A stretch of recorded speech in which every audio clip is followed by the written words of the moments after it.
Olá, muito boa tarde. Hoje estamos aqui mais uma vez em prol do Lar Casabella, um abrigo que acolhe crianças e adolescentes em situação de risco.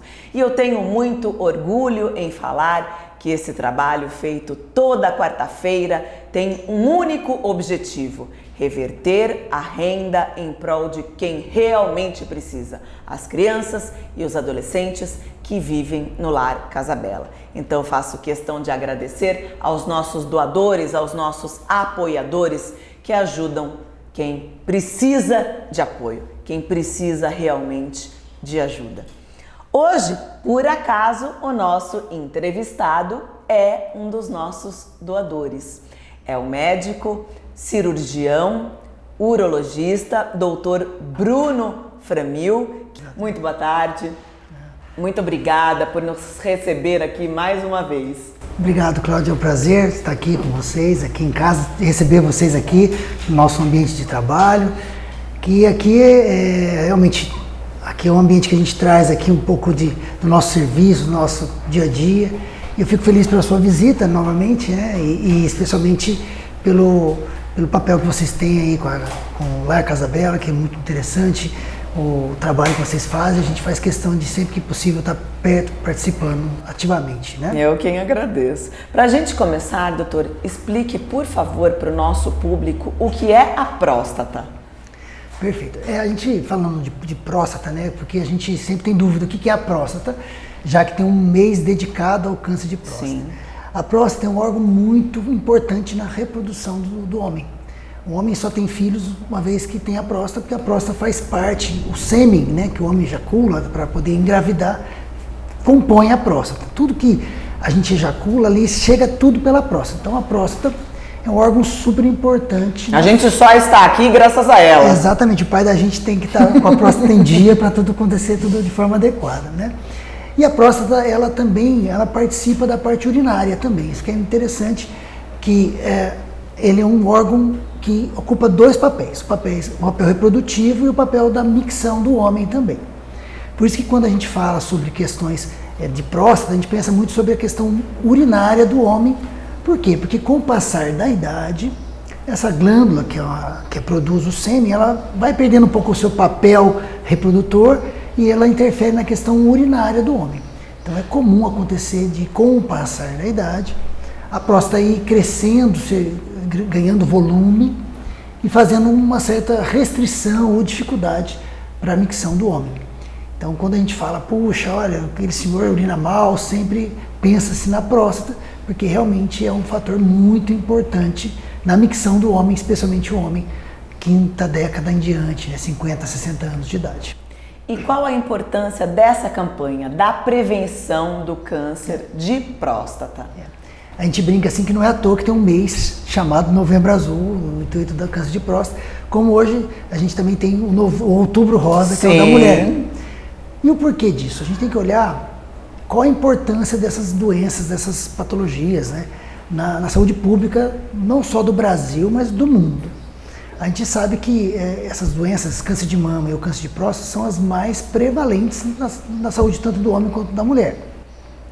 E isso gera muito impacto, com muitos índices de morte dessas pessoas que estão cometidas por esses tumores. Então a gente sempre tenta alertar a importância dessas campanhas, porque hoje as estatísticas evidenciam entre 65 e 70 mil casos novos diagnosticados por ano de câncer de próstata. Câncer de mama também está mais ou menos próximo dos 60, 70 mil também. São muitos casos anualmente diagnosticados com câncer de próstata, né? De câncer de mama e câncer de próstata. Por isso a importância dessas campanhas, Outubro Rosa e o Novembro Azul. Isso só, até reiterando, isso não é nem no Brasil, isso nem foi feita essa campanha, inicialmente foi na Europa, depois que foi transmitida para o Brasil e a gente reproduziu isso, porque é um problema global, um problema que... Mas o Brasil é um país que é forte nisso, em campanhas. Hoje em dia tem campanhas todos os meses, de todas as cores, mais de 1, 2, 3 por mês. Com esse intuito desse pensamento de chamar a atenção de saúde, né? Vamos cuidar da saúde no modo global. E realmente, inicialmente foi o Outubro Rosa e o Novembro Azul.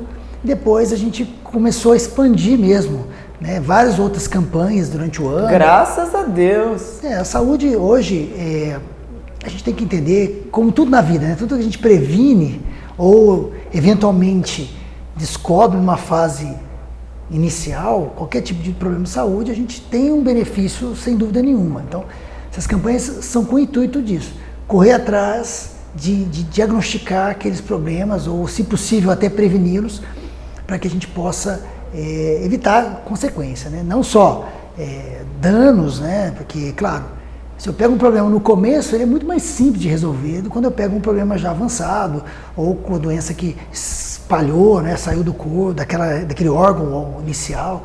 Então, nós temos que pensar nisso, né? E como fazer a prevenção? Pois é. Então, é bom comentar sobre isso, porque prevenção é uma circunstância que a gente não consegue na próstata. A próstata, a gente não consegue prevenir a doença do câncer de próstata. Diferentemente do câncer de mama, que tem o exame do toque. A gente faz o seguinte, na verdade, a detecção precoce. Porque prevenção, teoricamente, é assim, eu não vou me fumar, que eu não vou ter câncer de pulmão, por exemplo. É uma forma de eu prevenir aquele problema, ou tomo uma vacina para evitar uma consequência. Agora, o câncer de próstata, a gente não consegue de forma objetiva falar assim, olha, isso aqui gera câncer de próstata, que eu possa evitar essa circunstância, que eu não vou ter aquele desfecho que seria o tumor, né? Infelizmente, isso não é possível. Então, no câncer de próstata, a gente fala muito prevenção, mas na realidade, o que a gente consegue fazer é uma detecção precoce. Essas campanhas que se fazem é para a gente chamar a atenção, para que a gente consiga sempre ficar monitorando esses homens, para que, se eventualmente acontecer de ter um tumor de próstata, a gente descubra numa fase inicial.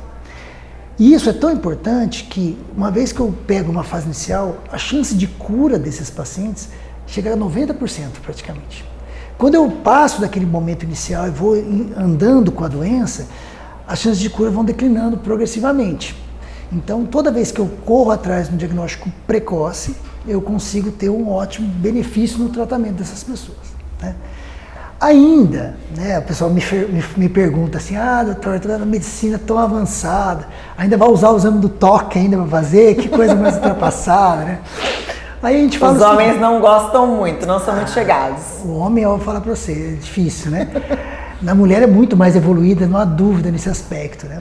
Mas o homem, questionando o toque, claro, eu entendo o ponto de vista das pessoas, esse questionamento, mas é um exame simples, rápido e barato. E ali, o que eu vou... Indolor. Indolor. Perto do que a mulher passa numa mamografia, que é super incômodo. Eu entendo que há um certo constrangimento pela exposição natural, né? Talvez só no primeiro exame também, porque depois já conhece o médico e já fica amigo, já quer trazer presente, sem dúvida. Mas em termos, assim, práticos, é um exame super rápido. É um exame que demora menos de 1 minuto. Na maioria das vezes você faz o paciente numa posição confortável. A gente faz o exame com lubrificação da região do dedo ali, para que não haja atrito, não haja dor. Usamos pomadas anestésicas que evitam também o trauma, a dor, o desconforto.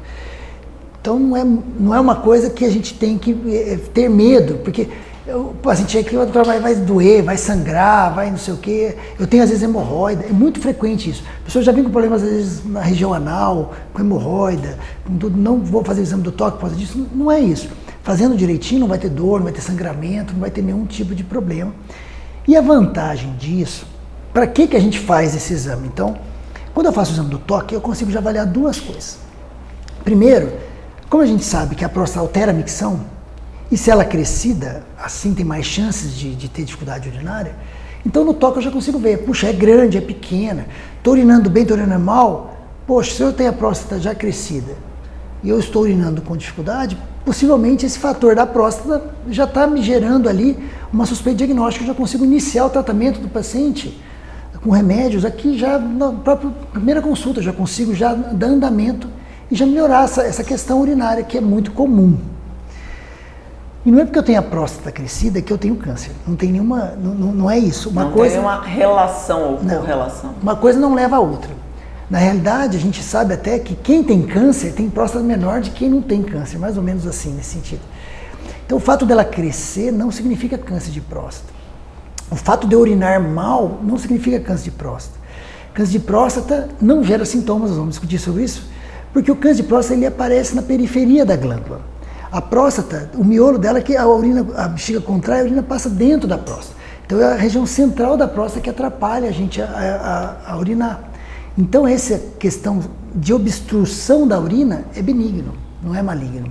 O câncer é na periferia. Por isso que o toque se faz tão importante, porque o toque, a hora que eu toco, eu consigo palpar a periferia da próstata. E eu consigo avaliar, ver se está tudo bem, se tem algum nódulo, se tem um caroço, se tem alguma área endurecida no qual seja suspeita. Ali já me fala, puxa, pode ser que tenha. Pode ser. Agora, só para a gente completar essa ideia, né, do PSA junto, que é um outro teste que a gente faz de sangue, que complementa o exame do toque. Então as pessoas me falam assim, olha, será que não dá para fazer só o exame do sangue, aquele exame do sangue, e pular, se tiver tudo bem, eu não fazer o exame do toque? Na realidade é assim, 20% das pessoas têm às vezes o câncer com o PSA normal.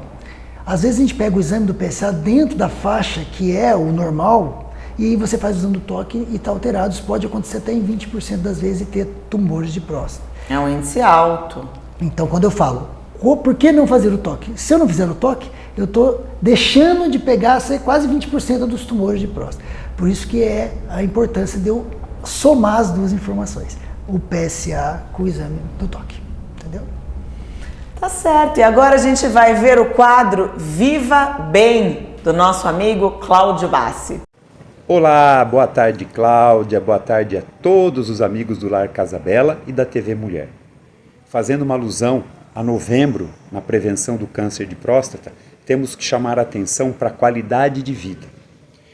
Atividade física rotineira, alimentação saudável, dormir adequadamente, são fatores essenciais para a prevenção de qualquer doença. Sabe-se que o câncer de próstata tem uma característica hereditária, não tanto pela qualidade de vida, mas alguns alimentos são essenciais para a prevenção e para o combate.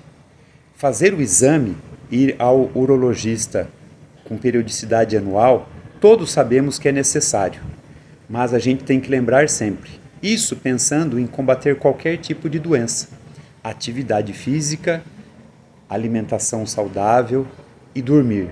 São essenciais, mas tem um fator que é imprescindível para todos, que é o controle do estresse. O controle do estresse é essencial, pois a gente sabe que o estresse hoje ele leva a várias doenças socioemocionais e todos nós precisamos controlar para a gente se manter bem e para a gente poder ajudar a todos. Então, você, homem, que está já em período de fazer o controle prostático, não pense duas vezes. Agende seu médico e faça o seu controle.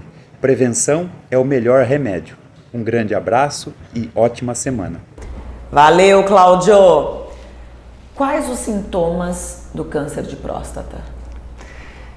Pois é, na imensa maioria das vezes não há sintomas. As pessoas vêm muito procurar a gente com dor na região perineal, dor na região do ânus, achando que está com câncer de próstata. Isso é muito frequente, muito comum. Escape de xixi é comum também? Para a próstata, sim. A próstata, como a gente comentou, ele é um órgão da parte urinária. A próstata é um órgão da parte urinária. Então, escapes urinários, dificuldades de urinar, são sintomas da próstata, mas não do câncer de próstata. Tá. São sintomas associados ao crescimento. Dá um nome a essa doença, que a próstata tem basicamente duas doenças. Tem as infecções, né? Tirando elas, nós temos o crescimento da próstata e o câncer de próstata. O crescimento de próstata é a hiperplasia prostática benigna, que é essa dificuldade urinária. Então, o câncer não sente nenhum sintoma. Por que não? Como eu falei para vocês, a próstata está na periferia. E os tumores estão na periferia da próstata. Isso significa que não gera alteração da saída da urina. Então, a pessoa pode experimentar dificuldades urinárias, mas isso ser só doença benigna, doença da idade. Todos os homens com envelhecimento vão ter crescimento da próstata, praticamente todos nós. Então, praticamente inevitável. Praticamente. Fala-se assim, aos 70 anos, 70% dos homens vão ter dificuldade urinária. Mas isso não é o câncer de próstata. Não tem nada a ver com o câncer. Uma coisa é diferente da outra. Exatamente. E outra coisa, o ânus não tem nada a ver com a próstata. Porque a gente é questionado, a pessoa vem aqui que está com dor no ânus, acha que está com problema da próstata. A próstata só é próxima ao ânus. A próstata e o ânus está logo embaixo, o canal anal. Então, são próximos. A gente usa o canal anal, que é o toque retal, para poder sentir e palpar a próstata. Mas as doenças do ânus não tem nada a ver com a próstata, e com a próstata tem nada a ver com o ânus. Então, prisão de ventre é a próstata, também não é, não tem relação. É muito comum essa associação. Essa confusão. E o câncer de próstata, quando eu falo em sintomas, é claro que o tumor de próstata tem sintomas. Quando que eles acontecem? Geralmente com doença muito avançada, muito avançada. Situações nas quais eu já tenho, o tumor já saiu da próstata, foi metástase para os ossos, então às vezes as dores são dores lombares, quedas, fraturas de coluna, bacia, pode estar associado ao câncer de próstata. São sintomas do câncer de próstata? São. Mas são fases avançadas da doença, no qual já não tem mais cura, é só controle, porque a doença já saiu, escapou da próstata. A próstata pode crescer. Evoluiu demais. Muito, já passou da fase do diagnóstico, né? Uma coisa interessante para falar sobre sintomas e sobre a próstata é que, assim, as pessoas acham que de um dia para o outro morreu da próstata, que a doença é rápida de evolução. Isso não é verdade. O câncer de próstata é um tumor lento, progressivo. Demanda mais ou menos 10 a 12 anos para matar uma pessoa de câncer de próstata. Então, quando eu pego uma doença, nessa fase avançada, você pode ter certeza que já faz quase uma década que esse paciente já deve estar com essa doença, que eventualmente não foi tratada, não foi evidenciada. É silenciosa, então. Silenciosa, não sente nada.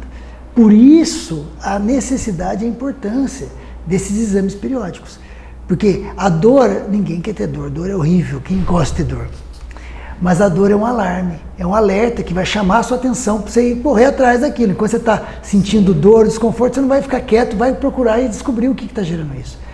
O câncer de próstata, como outras doenças, infelizmente, também são assim, você não sente nada. Aí quando você começa a sentir, já passou muito do prazo. Né? E quando é necessário iniciar a investigação? Pois é.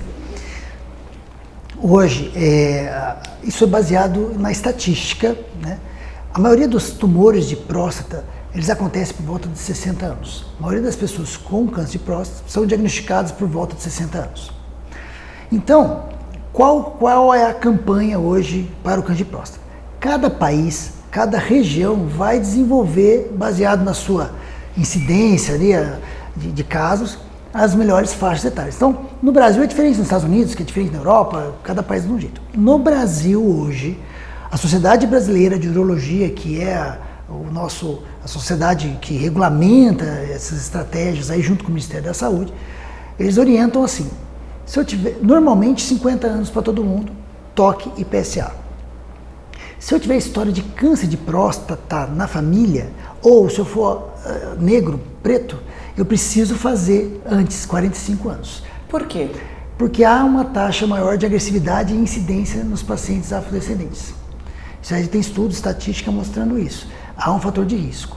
Como os orientais têm menor fator de risco. Há estudos sugerindo níveis de testosterona ou algum tipo de perfil genético, a gente não entende ainda de forma objetiva, mas há uma recomendação nesse sentido mesmo. E a gente tem que seguir. É prudente seguir, porque é ali que você vai ter os melhores resultados. Há um tempo, por volta aí já uns 10 anos ou um pouco mais, falava-se 40 anos para todo mundo, dos homens, né? Mas hoje isso foi modificado baseado nos estudos que mostraram mais benefício pessoas com 45, com história familiar, e 50 quando não tem história familiar. Entendeu? Adiu. Eles acharam ótimo, os homens adoraram a ideia de, se pudesse ser para 70 anos seria ideal, mas não é assim, né? Tanto PSA como o toque, ou só o toque que adiou para 50 anos? Na realidade, assim, em teoria seriam os dois, toque e PSA, né? 45 anos, história familiar, e 50 anos em diante se não tiver nenhuma história familiar, para todo mundo. Mas assim, o PSA, que é o exame de sangue, é um exame realmente simples de fazer. Sim, pode colher junto com o hemograma, colesterol, triglicérides, etc. Cada dia mais, menos custoso para todos. E é um exame que, por volta dos 40 anos, dá uma recomendação da gente ter ali o padrão dos 40 anos do PSA. Para a gente poder enxergar se o PSA está dentro da faixa ideal. 40 anos já, então. Olha aí, Rony, tá na hora de você fazer já. Aí, por volta dos 40 anos, a gente já pega para ter o basal. Ó, o PSA seu, mais uns 40 anos, é esse aqui, até para a gente poder entender a evolução disso no futuro. Há uma certa recomendação nesse sentido. Acompanhar o histórico. O PSA não é um exame único, assim, né? Vários fatores interferem. Então você precisa sempre avaliar o movimento que ele vai ter. Eu nunca pego um exame e olho e falo aquilo está ruim. Único. Eu sempre tenho que repetir para avaliar e ver se isso realmente é fidedigno ou se foi uma circunstância. Por exemplo, eu vou fazer exames, se eu tiver com infecção, não devo fazer, porque pode interferir. Você vai no laboratório... Qualquer tipo de infecção. Não, especialmente urinária. Especialmente urinária, porque às vezes acontece. Mas às vezes uma outra infecção interfere em tudo. Não é recomendado mesmo Sim. você fazer exames. Quando a gente vai ao laboratório, o próprio pessoal do laboratório já recomenda, exame de PSA, 3 dias antes não pode ejacular. Exato. Não pode andar de moto, nem cavalo, nem bicicleta, que bata na região perineal. Tudo. Então são circunstâncias que às vezes passam ali, a pessoa colhe o exame, interfere, e aí você não sabe se realmente está alterado ou não, você sempre faz uma repetição, isso é importante, né? Agora, o PSA, na realidade, o toque, são alarmes. São evidências de alguma alteração, mas não são eles que dão o diagnóstico. Então é importante que as pessoas, quando pegam o exame, não fiquem achando que está doente com aquele exame. Aquele exame de PSA que está alterado não é doença, ele só é um alarme. Porque o PSA, ele é um antígeno, que é uma proteína próstata específica, não é câncer específico. Qualquer coisa que aconteça na próstata pode subir o PSA. Além do tumor, mas o crescimento da próstata, infecções, algum trauma na região pode interferir no PSA. Uma vez que eu tenho aquele PSA, que é um alarme, ou o toque alterado, aí eu tenho que fazer um estudo confirmatório.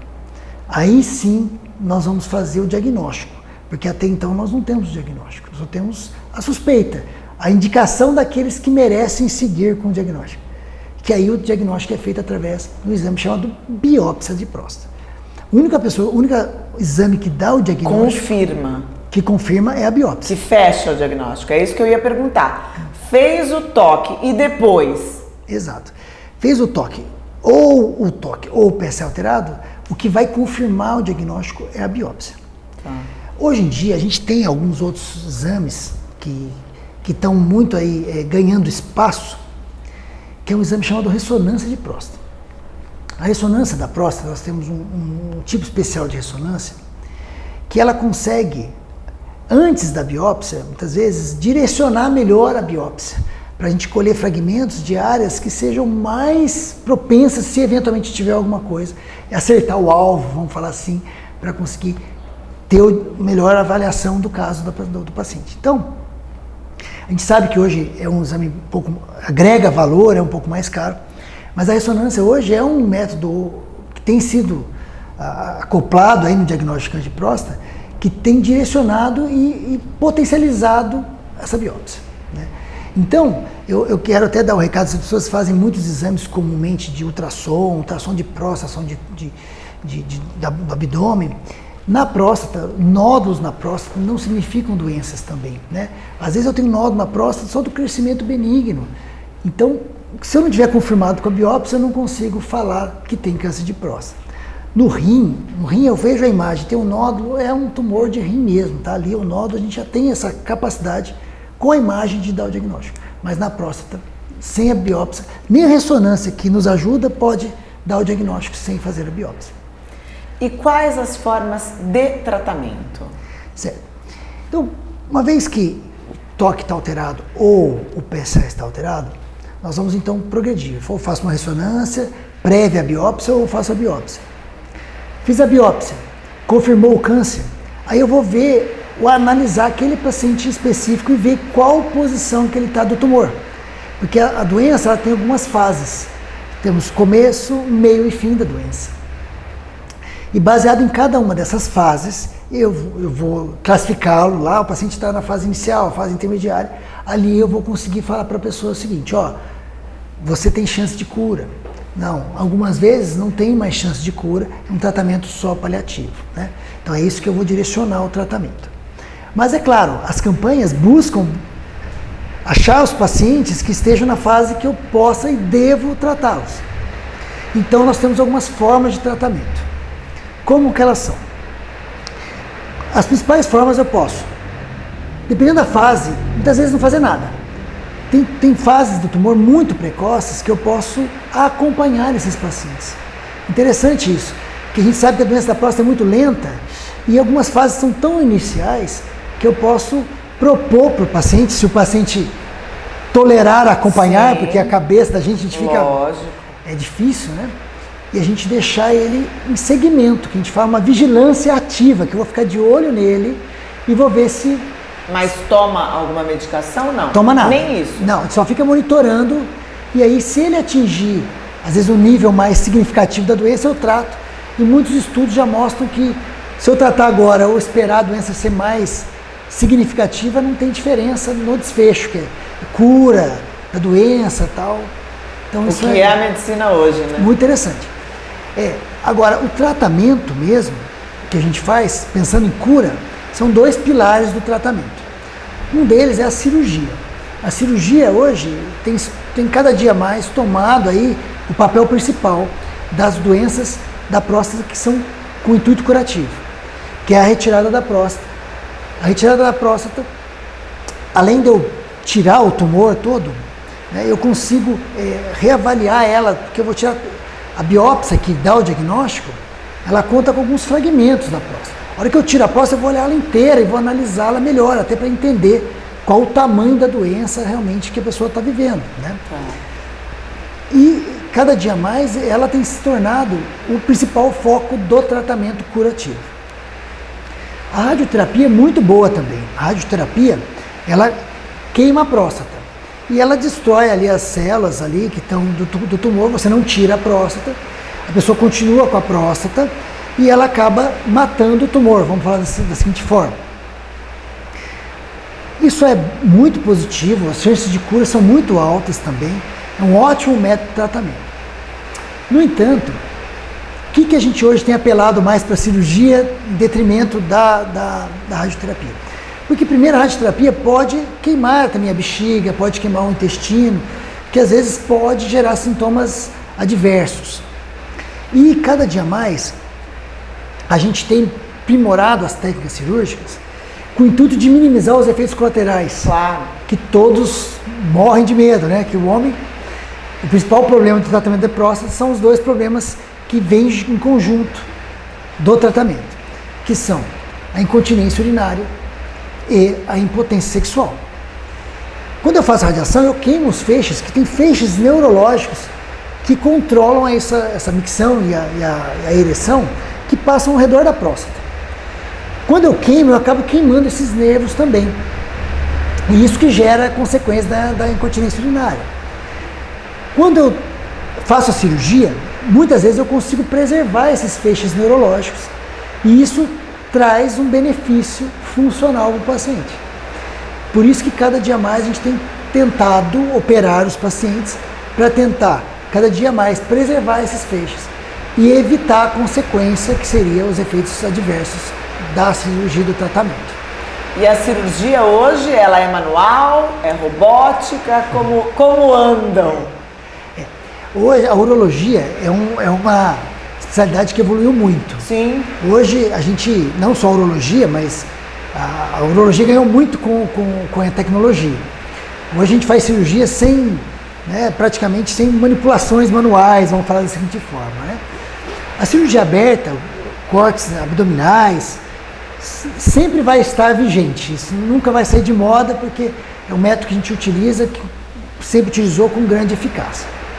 Mas a modernização das máquinas, das câmeras, como nós estamos aqui hoje usando câmeras de alta tecnologia para poder fazer uma filmagem, a gente usa esse recurso na parte cirúrgica também. E usando técnicas de melhor visualização, de melhor precisão, com pinças mais delicadas e mais precisas, a próstata ganha muito nisso, o tratamento de próstata ganha muito nisso. A gente consegue assim preservar muito mais a funcionalidade, avaliar melhor esses feixes neurológicos na questão da próstata, ter maior precisão na hora de fazer as costuras ali dos tecidos. Então tem se ganhado muito apelo, né, às cirurgias que a gente chama de minimamente invasivas. Nessas minimamente invasivas... A gente tem imagem disso. Isso, uma imagem de uma cirurgia real que nós vamos apresentar para vocês, que é o que está até vindo aqui para a nossa região, que é o dispositivo robótico, que é a cirurgia robótica, né? A cirurgia robótica é um aprimoramento das cirurgias por laparoscopia. A laparoscopia é aquela famosa cirurgia dos furinhos que a gente faz para a vesícula. Eu tirei a vesícula sim. Hoje, a vesícula, por exemplo, não tem mais cabimento fazer uma cirurgia praticamente... Mas quando eu fui para a cirurgia, a médica falou que não sabia. Eu morri de medo de acordar com um corte na barriga. É claro, toda vez que eu proponho uma cirurgia minimamente invasiva, a chance de fazer por ela é muito alta, porque a gente já analisou previamente. Mas é claro, chegou no meio ali do procedimento, aconteceu alguma intercorrência ou alguma coisa que saiu da normalidade, a cirurgia aberta sempre vai ser a opção. A gente sempre tem que expor isso para o paciente. Então, isso é verdade, mas cada dia mais vai se aprimorando, né? E a laparoscopia, que é um método excelente, foi ganhando... A laparoscopia, o que é isso? São furinhos na barriga. Sim. Eu faço os furinhos, entro com umas pinças e trabalho lá e faço o procedimento cirúrgico. Só que essas pinças, elas são pinças retas, rígidas, que têm mobilidade, mas uma mobilidade restrita. Quando eu pego agora essas novas tecnologias que nós vamos receber aqui na região, e como já está até anunciando aqui, né, a Unimed de Sorocaba vai ter agora, a partir do final do ano, esse dispositivo aqui, que é uma tecnologia de ponta, é essa cirurgia dos furinhos. É a mesma cirurgia dos furinhos, para tirar a vesícula, tudo. Só que ao invés de usar cirurgias com limitação, pinças que têm limitação de movimento, eu uso pinças que têm movimentos supra-humanos, né? Até mais do que a mobilidade humana. Eu consigo entrar em locais muito difíceis de acesso, que eu consigo através de uma câmera de alta precisão, que vê 3D, é uma cirurgia muito tecnológica, muito segura e muito precisa. E até isso causa um impacto fantástico no resultado da cirurgia. Menor sangramento, melhor recuperação, melhor preservação dos tecidos, menos trauma. O seu organismo, toda vez que eu corto, faço... A precisão é milimétrica. Além da precisão ser milimétrica, quando eu corto o seu abdômen, eu gero uma reação do seu organismo contra aquele trauma cirúrgico. Quando eu diminuo os portais, eu faço cirurgias menos movimentações ou menos traumas, o seu organismo responde melhor, porque você recupera mais rápido, volta às atividades suas mais rapidamente, não fica tanto tempo afastado do trabalho, do serviço, além dos benefícios funcionais. Então, isso é um ganho muito grande que nós vamos ter aqui na região, que hoje a gente pratica essas cirurgias, temos que ir para São Paulo, né, que é o local mais próximo que tem. Agora nós vamos ter isso aqui para beneficiar os pacientes da região, né? E agora a gente vai assistir ao novo quadro do nosso programa. Temos o Viva Bem e agora temos também o Coma Bem. Oi Cláudia, oi amigas do TV Mulher. Hoje eu vou falar com vocês sobre alguns alimentos que vão auxiliar na prevenção do câncer de próstata. Esses alimentos já têm estudos que comprovam essa eficiência, tá gente? Vou falar alguns também porque a gente tem uma infinidade. Vamos pensar no tomate, na goiaba, na melancia, no brócolis, na couve, no alho, na cebola, na pimenta vermelha também é muito interessante consumir. Os peixes de água gelada, sardinha, salmão, a linhaça, o azeite extra virgem de boa qualidade e a cúrcuma. E aí lembrando que o excesso de peso é fator de risco. Então sempre busque a orientação de um médico ou nutricionista para que melhore a sua qualidade de vida. Bom, é isso. Até a próxima. Obrigada, Amanda. E voltando um pouquinho a falar da impotência sexual e da incontinência, quando ocorre após uma cirurgia, uma radioterapia, por exemplo, isso tem como ser revertido? Exatamente. Sempre temos como melhorar essas condições, tá? É claro que a gente faz de tudo para que não aconteça essas consequências e cada dia mais isso tem tido benefício mesmo, com esses métodos como a gente comentou, a cirurgia robótica e traz esse benefício. Mas uma vez isso acontecido, não precisa entrar em desespero, né? Ninguém precisa ficar perdendo urina o resto da vida ou então com disfunção sexual grave. Hoje nós temos tratamentos muito bons e modernos que melhoram a qualidade de vida e resolvem esses problemas, né? Algumas vezes a gente faz alguns retoques que a gente chama, né? Retoques cirúrgicos. Tem casos que realmente são casos às vezes mais complexos, que a doença às vezes está numa fase um pouco mais avançada e que essas consequências de perda urinária e impotência sexual, elas são infelizmente inevitáveis. E a gente consegue tratar isso. Quais as formas disso acontecer? Se perda urinária acontecer, a gente pode colocar dispositivos que travam a urina, desde dispositivos que a gente chama de slings, que são algumas telas que travam, até alguns dispositivos que são os esfíncteres, que são alguns dispositivos que a gente coloca no paciente que trava a urina e não faz perder mais urina. Que bacana. Muito interessante. São procedimentos de muito menor porte, muito menos invasivo do que a cirurgia de próstata, né? E que são literalmente retoques que melhoram aquilo, né? E para a disfunção sexual, a gente sempre tem medicamentos, sempre tem tratamentos. Desde remédios via oral, né? Desde Viagra. Viagra é excelente, né? Que a gente fala sobre isso, mas é um remédio muito bom e muito importante nesse tratamento para o tumor de próstata. Agora, se assim não funcionar, né? Eu tomo remédio, não funciona, nós temos outras formas de tratamento. Temos injeções que aplicam no pênis, nós temos até próteses, que a gente pode colocar prótese na região do pênis, que deixa o pênis ereto e consegue ter atividade sexual de forma normal. Olha só, tem jeito pra tudo hoje, só não tem jeito pra morte, né, Bruno? Exatamente. Por isso que eu preciso tratar, né? Sim. Porque por isso é importante a prevenção, a campanha Novembro Azul, e é por isso que a gente está aqui. Exatamente. Mas, falando sério agora, a doença tem cura? Então, nessas fases que a gente olha o paciente, a gente fala estatística, vamos falar da seguinte forma. Qualquer tumor, infelizmente, tem risco de voltar? Sim. Um tumor sendo câncer, um tumor maligno, você trata ele pode voltar? Pode. Mas quando eu diagnostico na fase inicial, ele pode chegar a 90% de cura. Se eu já pego o paciente com doença no nível mais avançado, infelizmente, às vezes não tem cura mesmo. Especialmente se tiver metástase, se já saiu o tumor dali, migrou para outros órgãos. Um órgão muito comum é o osso, são os ossos da região da coluna, bacia, né? Então, tem fases que realmente eu não tenho cura. A maioria das pessoas atingem a cura mesmo, especialmente quando diagnosticados no momento correto. Mas, não é porque não tem cura que eu não tenho tratamento. Muitas vezes eu não tenho cura mesmo. Só que na próstata é muito interessante que a gente consegue, mesmo não conseguindo a cura, dar uma sobrevida e uma qualidade de vida do paciente muito alta. Muitas vezes eu pego pacientes com doença até que já estão nos ossos, que já saíram da próstata, e que a pessoa ainda tem uma sobrevida que pode chegar até às vezes 4 anos de vida. 4 anos é pouco, é muito. Para um câncer hoje, né? Tem tumores de fígado que em 6 meses a pessoa já, né, não tem, já tem a mortalidade de 6 meses. Então, o câncer de próstata, mesmo em fases avançadas, hoje a gente consegue ter controle. Controle e qualidade de vida, né? Então, o recado que a gente tem que dar no fim, assim, dentro dessa parte do tratamento, é que assim, não tem medo do tratamento. O tratamento ele é importante, ele traz cura grande parte das pessoas. Claro, para eu conseguir a cura, é essa campanha, é a corrida, né, através desse diagnóstico precoce. É correr o mês inteiro. É ficar ali sempre atento, né? O maior bem que nós temos está aqui, né? Muito melhor que carro, que casa, qualquer outra coisa, é a nossa saúde. Então, investir na nossa saúde, né?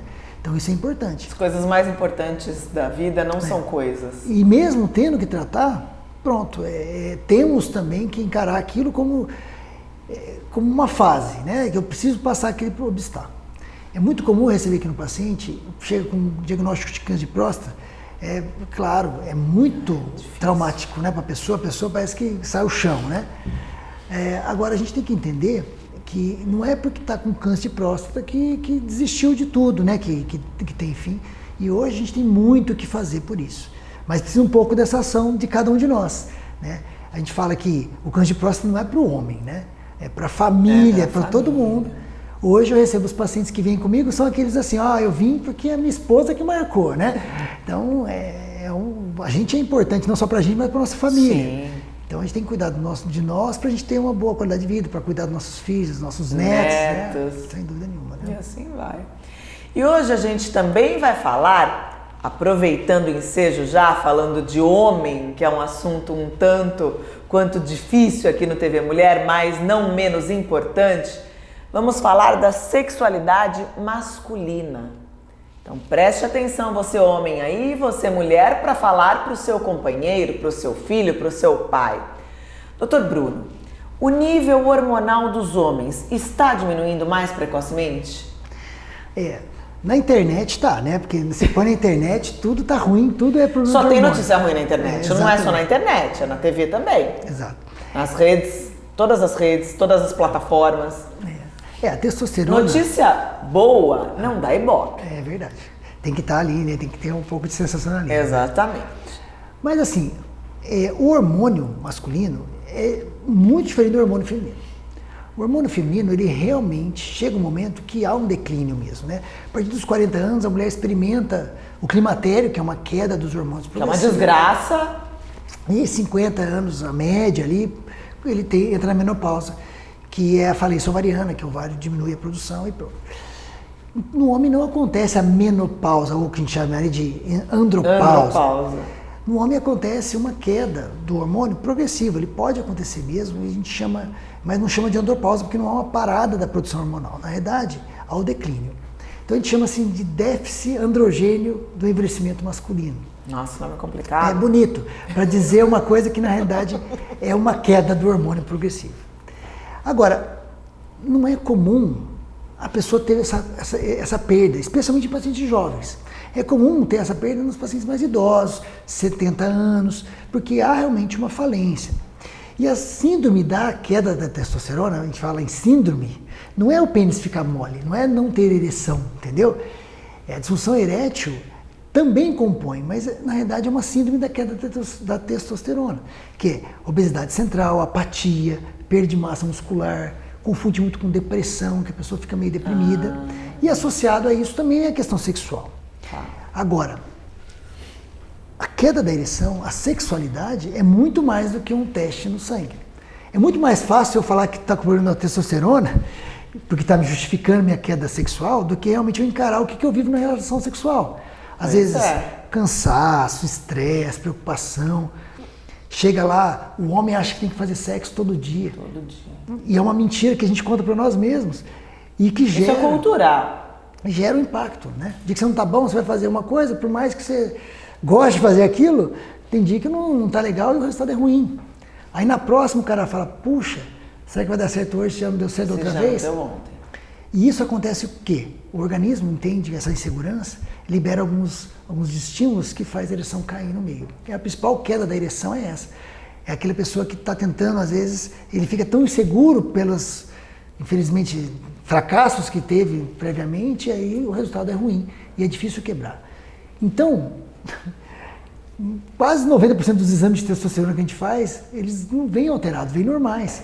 E a pessoa está com disfunção sexual por N outros motivos, né? Então, a sexualidade é muito mais complexa do que realmente esse teste, que pode ou não vir alterado e na maioria das vezes não vem. Não vem. E falando de internet, por exemplo, os jovens, eu tenho ouvido falar isso.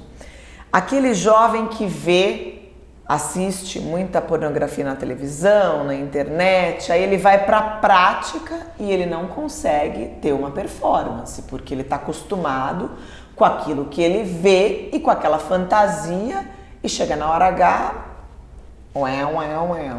é comum isso.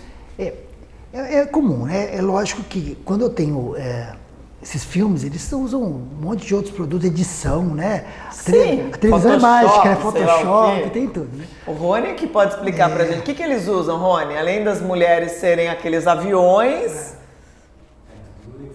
Edição. Assim, o que você tem que entender é que, na realidade, gera uma frustração, né? Tudo na vida a gente tem essa comparação e quando a gente acredita que não está dentro do padrão da normalidade, que não é uma normalidade real, geralmente são edições e coisa e tal. Agora, a grande questão de tudo isso é que a gente peca porque a sexualidade ainda é um tabu dentro de todos nós. E então, quem não tem muita informação de qualidade, a gente busca informação de má qualidade, que às vezes são esses exemplos que pegam em filmes ou sei lá, né? E isso gera realmente um certo impacto no entendimento do que você considera como normal. Então a gente tem que...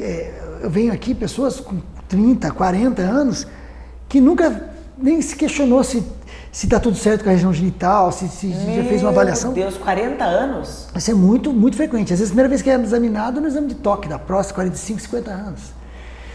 Isso é um problema. A mulher já vai ao ginecologista, já vai fazer às vezes anticoncepcional na adolescência. Sim. Tem todo um trabalho. Por favor. Tem todo um trabalho, né, nesse sentido. O homem ele é negligenciado nisso aí. Então a sexualidade, é claro, ele é baseada numa evidência que ele tem acesso, que é a pornografia, um exame, algum tipo de experiência de algum amigo. Mas a gente tem que fazer uma campanha, doutor Bruno, por esses adolescentes. As educações sexuais hoje, né, estão muito difíceis de ter acesso. Não, na de escola qualidade. não tem. Não tem. Ou se tem, é aquela precária lá do governo que eu prefiro nem falar. Exato, exato. Na minha casa, eu sempre falei para os meus filhos desde pequenos. E falo assim, escrachadamente, que eu acho que tem que falar. Porque se não aprender em casa, onde vai aprender?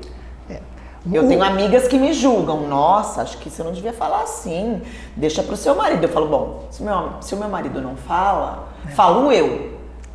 Eu acho que é o entendimento mais do que de homem para mulher, de homem para homem, né? É o entendimento da família, né? Alguém tem que falar. E em casa, se aprendendo em casa, realmente é melhor. É muito mais fácil. E as frustrações da região do aspecto sexual estão altamente associadas a esse tipo de comportamento.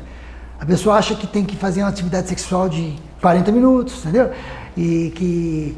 Então eu acho assim, tamanho de pênis. Ai, gente. Todos os dias eu recebo pessoas que têm... Comparando. Claro, porque às vezes vai ver um filme, ver alguma coisa, ver algum tipo de tamanho de pênis ou outro, né? Que pode achar que o dele realmente está inadequado, né? E a gente brinca, né? Mas isso são jovens, adolescentes ou são adultos? Todas as idades. A gente brinca o seguinte... eu não tô acreditando. Não, mas isso é verdadeiro. Se eu tivesse como aumentar o pênis das pessoas, nós estaríamos bilionários. Né? Melhor que qualquer jogador de futebol. Porque é impressionante. É claro que a gente vê a mulher que aumenta os peitos e tal. Você tem aquilo porque aquilo é um dispositivo que ganha ali, né? No homem não tem aumento peniano, infelizmente, né? A gente tem essas próteses que deixam o pênis ereto. Sim, mas aí é em caso de uma cirurgia, de uma necessidade. Mas aí ele não aumenta o pênis.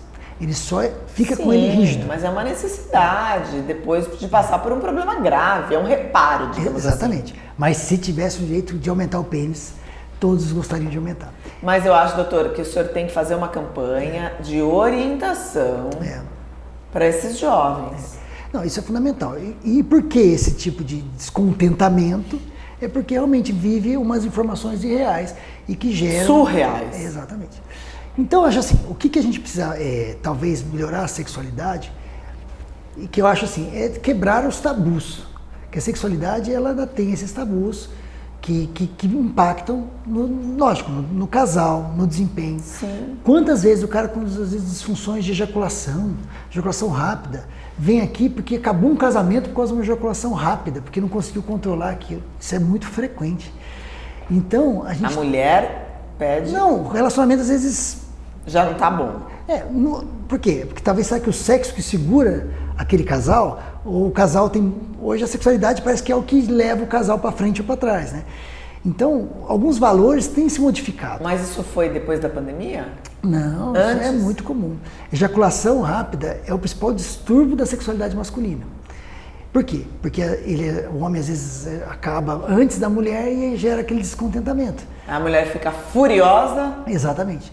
E às vezes são situações tão simples de ser tratadas, tão rápidas e tão tranquilas de ser resolvidas, que muitas vezes relacionamentos acabam, como casamento de anos, que eu já presenciei várias vezes isso, por uma questão sexual, né? Então, se a gente começar a trabalhar na sexualidade, conversar com os casais, conversar com tudo, isso tende a melhorar com o passar do tempo. E a autocobrança, seja ela vinda pelo cônjuge ou a autocobrança, só piora a situação. Você pensa bem, você está ali numa situação que você está desconfortável, né? mostrando ali, pondo à prova a sua virilidade, né? E aí tem alguém ainda te questionando, porque chega aqui e a pessoa fala, você está me traindo, por exemplo, né? A mulher acha que a pessoa tem outra pessoa. Que não está conseguindo, vamos falar o popular, dá no couro. E o nosso organismo entende isso liberando adrenalina, que a gente chama de descarga adrenérgica. Então a pessoa começa às vezes até com a ereção, ela acha que eu até tenho uma ereção, mas eu perco no meio até antes de conseguir penetrar ou fazer o ato sexual. E justamente por isso, pela sua insegurança, o organismo impacta ali liberando hormônios que agem inibindo a ereção. E isso gera um ciclo vicioso, porque ele não vai conseguir hoje, amanhã vai tentar de novo. Vai ficar com isso na cabeça. E se a pessoa que está do lado comparando ou tentando te julgar ali que você tem outra pessoa, tudo, a pessoa fica mais ainda impactada e mais difícil de resolver aquela situação difícil, né? Ela tem que ter uma compreensão, ajudar, ter calma. A sexualidade, ela é um processo, né? O ato sexual, ele tem que estar dentro de um clima interessante, o casal envolvido tem que estar, né? A gente fala princípios preliminares, mas o negócio tem que acontecer de uma forma gostosa, natural, né? Se há algum tipo de cobrança ou se há algum tipo de, né, descontentamento do casal ou então uma discussão, claro, não vai ser o sexo que vai resolver isso. Às vezes o sexo é que vai piorar isso e que vai depois gerar mais repercussões futuras, né? Então tem que pensar nisso, né? A pessoa, tem gente que acha que a sexualidade que resolve tudo, né? Não. Pelo contrário. Pode ser que seja pior. Né? É mito ou é verdade que a impotência pode salvar a vida? Olha, vamos por partes, né? Vamos olhar de um modo sistêmico do corpo da pessoa, né? Então a gente fala sobre questões sexuais, que a principal é comportamental, psicológica, a gente pode dar vários nomes, mas é essa circunstância do sexo que às vezes fica inadequada e a pessoa tem mau desempenho. Agora, é claro que nós também temos doenças que alteram e atrapalham a sexualidade do homem. Um exemplo, por exemplo, diabetes, altera os nervos que vão para a região genital. As doenças das artérias, nós temos doenças nas artérias. Um exemplo, o infarto. O infarto é uma artéria que está doente, que diminuiu a circulação do sangue e a pessoa infartou, aquela região morreu ali do coração. E aí ele gera o infarto. E a sexualidade, aonde entra em tudo isso? A pessoa tem Essa parte eu não sei explicar para os meus filhos ainda. Tem muita... Vou aprender agora. Tem muito estudo falando assim, que quando eu tenho doenças sexuais, impotência sexual, ela é uma doença também das artérias, que chegam o sangue no pênis. E elas, se é a doença da artéria, essa artéria é menor, mas a doença não é só do pênis, é a doença do corpo, de todas as artérias do corpo. Então tem pessoas que têm disfunção arterial, que não gera sangue suficiente para vir para o pênis, que dificulta a sexualidade, mas essa pessoa tem doença em todo o corpo, em outras artérias, como as do coração também. Então tem muito estudo mostrando que a pessoa que começa com disfunção sexual, muitas dessas pessoas vão evoluir com essas doenças sistêmicas para, às vezes, alterar as artérias que vão para o coração e dar infarto na pessoa. Então, pessoas que têm infarto hoje, se a gente olhar retrospectivamente, grande parte dessas pessoas já apresentavam disfunções sexuais, às vezes, porque as artérias do pênis estavam doentes, eram artérias menores, elas obstruíram primeiro do que as artérias do coração. Então, uma disfunção sexual, ela pode, se ela tiver origem arterial, pode prever ou antecipar até em 4 anos um infarto do miocárdio. Então, toda vez que eu tenho pessoa com disfunção sexual, eu tenho que estudar a parte cardíaca, a parte de tudo. Investigar. Que pode ser o primeiro sinal que ele esteja com alteração circulatória. Sim. Não só do pênis, mas na região cardíaca. Então, pode realmente, vamos falar salvar assim, uma vida. Salvar uma vida. E a impotência tem tratamento? A impotência, sim. Né? Como é interessante o tratamento da impotência é que todo mundo tem medo de tomar o Viagra, né? O que é o famoso Viagra, que é o sildenafil. O sildenafil é um remédio que ele é o principal tratamento para a doença do coração, chamada hipertensão pulmonar. Então as pessoas tomavam remédio para tratar problema cardíaco, chamado hipertensão pulmonar, e eles começavam a experimentar ereções. E aí entendeu que o efeito colateral desse remédio já usava para atividade sexual. Então começou-se a transportar o efeito colateral para o tratamento da sexualidade. E o que revolucionou a história da doença sexual do homem. Então, falar que o remédio, que tem remédio, claro que tem. Os remédios hoje, via oral, que são o Sildenafil, que é o Viagra, Tadalafil, que é o Cialis, são as principais marcas. E hoje nós temos várias outras marcas, como Eleva. Então, são remédios que melhoram a circulação do pênis, melhoram a perfusão, o sangue chega mais firme e a ereção fica mais firme. Então, eu consigo gerar um melhor desempenho sexual nas pessoas. Então, o tratamento hoje, ele é basicamente medicamentoso. A gente usa essas drogas, esses medicamentos que são excelentes. Eu preciso ter medo, porque eu vi na televisão que falando de tal, tomou remédio, infartou e morreu e tal. A mulher estava em cima do homem, o homem tomava Viagra e morreu. Exatamente, é possível. Olha, é possível. Mas não é esse remédio em si, por si só, sozinho, que vai gerar esse problema. Na imensa maioria das vezes, o que gera é a interação dos medicamentos. Então são pessoas que têm problemas cardíacos. É o combinado. Que tomam remédio para dilatar as artérias do coração, porque já está perto de infartar ou já infartou.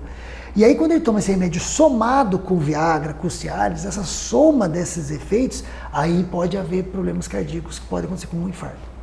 Então, agora, eu não tenho nenhum problema, não tem nada. Por isso que é importante passar no médico. Lógico. A gente avaliar essas Não questões. sair comprando remédio. Se você não tiver nada, não vai ter condições desses medicamentos gerar danos cardíacos ou infarto em vocês. Né? E para ejaculação precoce, tem tratamento? É claro que a gente tem que olhar assim, ereção e ejaculação. Está sempre na ereção, a ereção tem que estar boa, aí sim eu vou provavelmente ter uma ejaculação melhor. Mas mesmo pessoas que têm ereção normal, que super tranquila, podem experimentar ejaculação rápida.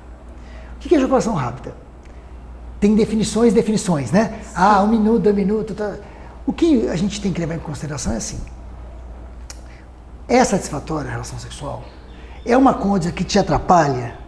Que às vezes demora um pouco mais, mas a pessoa não está confortável com aquilo e a gente merece tratar, né? Sim. Então, mais do que temporalizar esse problema, a gente tem que pensar o que é adequado ou não, o que está bom ou não para aquele casal. Agora, tem formas muito simples de tratar.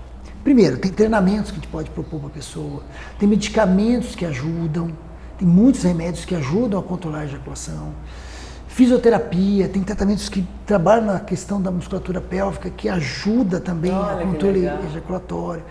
Então, tem muita forma de tratar, né? Muito simples isso. E uma coisa está vinculada à outra. Então tem que pensar na ereção, pensar na ejaculação e pensar no contexto sexual que a pessoa está vivendo, na qualidade do relacionamento, né? Sim, um conjunto de fatores. Tenho 4, 5 filhos, eu não consigo ter sexo só na hora que eu chego na casa, que está cansado. Claro que ele vai ter dificuldade ou impacto na atividade sexual, né? Voltando a falar da adolescência, como a gente deve abordar esse tema com as crianças, com os filhos, ou com os netos, ou com os sobrinhos, enfim, com quem a gente puder atingir. Eu abordo os meus como eu acho melhor, mas para quem está em casa. Então, vamos lá. Eu tenho filhos, né? Tenho uma filha, e a gente sabe... Clarinha. A Clarinha. Então, a gente sabe como é difícil a gente ter essa abordagem com os filhos da gente. Muitas vezes a gente também já vem cheio de tabus também dentro da nossa criação, nosso desenvolvimento. Mas hoje a gente tem que ter em mente que a informação está aí, o risco também está aí.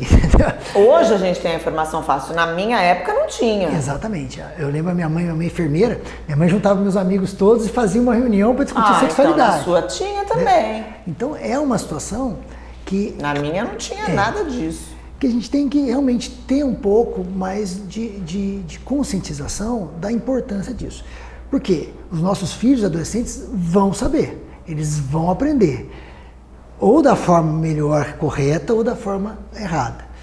Em casa, habitualmente, a gente consegue, às vezes, passar uma forma mais amena e melhor daquela condição. Então, a gente tem que pensar sobre isso. Segredo, não sei qual que é a forma mágica. Não tem, cada um tem que buscar a sua. Mas informação é a melhor forma. Aprender sobre a sexualidade, porque às vezes o pai não sabe, a mãe não sabe, o vô não sabe. Aprender e tentar conversar de forma real, realista, sem... Papo reto. Papo reto, mostrar os riscos e tentar mostrar o melhor caminho, né? Tá certo, doutor Bruno. Muito obrigada pela entrevista. Obrigado, viu, Cláudio? Gratidão e até a próxima. Obrigado, viu?